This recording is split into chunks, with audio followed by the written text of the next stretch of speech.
Doon ako istorya na sa ninyo nga magkahataw og lingaw. Kini nga istorya may tungod kini sa duha ka mga nagbarkada nga mga marama. Pero kay nadungog naman sila sa ilang baryo nga mga marama yon, panagnaas di mao, panambals di mao, namalhin sila sa laing nga lusod. Kay pangwarta man nilang duha. Karon nag-abang silang balay para gyud ko ilang duha. Panagna nga pamakak ba. Rama kay sila. Mga rama may kay mo bot-bot ang istorya, anay tabog yun. Butang na pagkat nga Albularyo Minggoy, ana lugar. Albularyo Alinggoy, muna siya karon. Pero sila nagsabot na sila nga kini Brad, kini atong dula Brad, mudos man ato ni. Inhanlan nga managnata. A deserta nga mutag na imong interviewon ang tao sa ubos. Kay ro usay balo beta di beta pikbet ang managnaay. Manambalay pikbeta. Ni imong interviewon na dunay ta intercom sa taas nga ato isumpay niya ako no. Ang inyong istorya akong paminawon.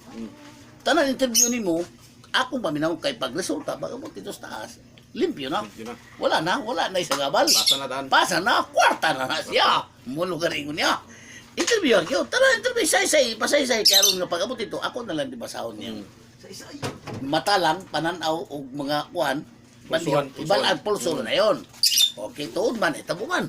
Okay, na may nagana. Wala ka na kayo. Patahan kayo? Patahan man. Pero patahan lagi siya pagkadawat kay sa nahitabo siya. Nga, sa may ato, Brad. Na dito si manambala ito si Kwan Alinggoy. Siya Alinggoy nga mo apelyido butangan talaga apelyido Yunson. Alinggoy.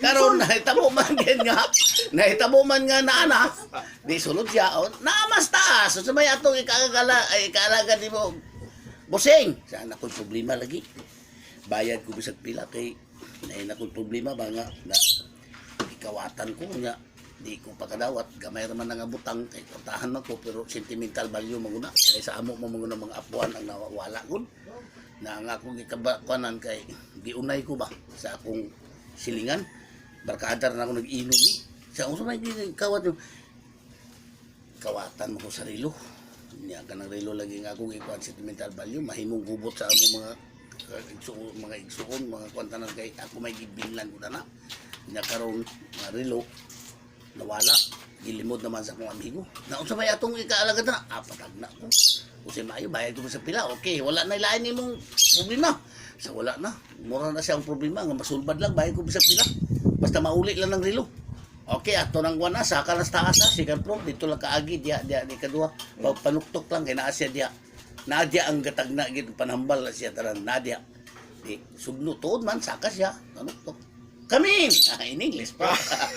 Kamin! Pagsulod dito, pag-abot dito, siyempre ang tao nga may problema, medyo ginag ukon-ukon pagkitanaw sa manang balay. Gising, ignan siya dito nga. Nakay problema na. Balaan rin niya? So lagi. Busing. Di mo problema, di lang ka pagkadawat sa imong kagalingon kay nga no, ang imong problema gidibdib na ito. Kamay rin nagabutang ba, pero sentimental value no? Huwag ko masayo. Sa utinuod yun. Sentimental value no? Gibasa ko naman ang imong problema. Sa imong pagtutok ko lang magsugat ang katuksik ka mata. Nabasa ko na imong problema. Dili lang ka magkasira pero ang imong unang gitakot ko na. Tinood yun. Rilo! Sa tinood yun! Rilong yun. Uy, natangyaan. Gini mo katanan ko may gini mo mag-iitan sa iyo. Kaguling gusto ba siya? Mag-iitan gini mo ng balay ni. Huwag siya marasay pagdoon. Nya karon kanang rilong hagi kuha. O sa may atong patakaran na kay sayo naman kayo na atong buhat patong. Kay kabalo magudaan. O sa may partida. Kay kinig sa kamong negosyo. Dili man negosyo. Tabang ng tao. Pero doon na po na siya. Hatag-hatag po ba? Sa may gusto nimo ato ning barangon nga aircon nga barang o ato di siyang laygayon nga ginagmay nga magkundinar. Kung sa may go ato lugaw class A, class B o class C. Kung class B, class C dili na kay kasulbad kay paingon ka matay maglaygay man na. Pero kung gusto kag pakonsidyahon mo to okay ra gyapon ginagmay lang. Kung sa may gusto nimo konsensya lang nga mauli lang akong ang butang. Okay, mo imong gusto. Ang problema ang bayad sir wala problema sir mo pay ko sa pila okay. Buhatan ka na raw niya gabi.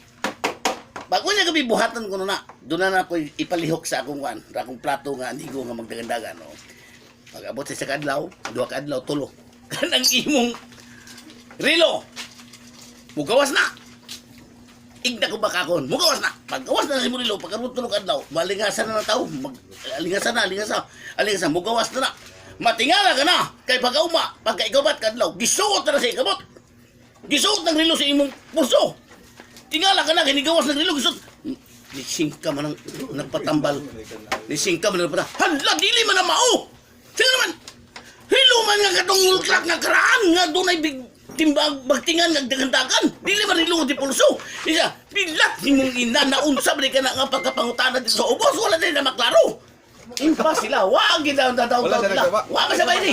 Okay. Wa man kuy na. Sipyat. Sipyat na wag gid kasabi sa piso. Relo man nga katong karaan nga bagtingan nga ang dagandagan ang Ay gibasol katong katong kay wala tugyano piso. ang ginoo ko. Sipyat. Ano nagsama? Ano nagsabada? Di man. Wala magipatingupon. Wala man. Di ba patingupon Oo. ay Wala man, kay wa man maapil nga relo raman. Nagtuo sa relo. Relo ra di pulso. Relo man ay ang karaan, daghang mga klase relo, wall clock man. Nakwet ito. Nakwet wa kabayad. Wa sa zero sila, gipahawa pa sila silang balay yabangan. Kay bulto ang tatong kay kurtahan.